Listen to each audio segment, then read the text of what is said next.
کنفوسیوس میگه اگه قرار باشه توی جامعه زندگی کنم که فقط 2 شهر داشته باشه، بر سر دروازه یکی نوشته باشه خدا و بر سر دروازه یکی دیگهش نوشته باشه قانون، بیشک اقامت تو شهر قانون رو برمیگزینم، چون تو شهری که خداشناسا زندگی میکنن جایی برای قانون وجود نخواهد داشت. و جالبتر این که عده‌ای تو شهر خدا به نام دین و به نام خدا دزدی میکنن، همراه خانواده هاشون فرار میکنن تا تو شهر قانون زندگی بهتری داشته باشن.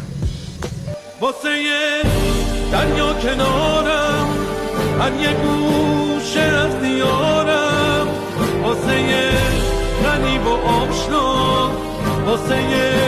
اهل تبارم، نامه دارم، واسه هر جعبه پستی تو دیارم، نامه دارم. نوشتم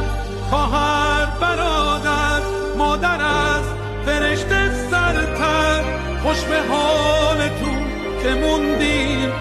امن جاتون توی کشور، فرستادم نامه هامو زیر چتر آسمونم، تمر پاکت های نامه، بوسه های عاشقون.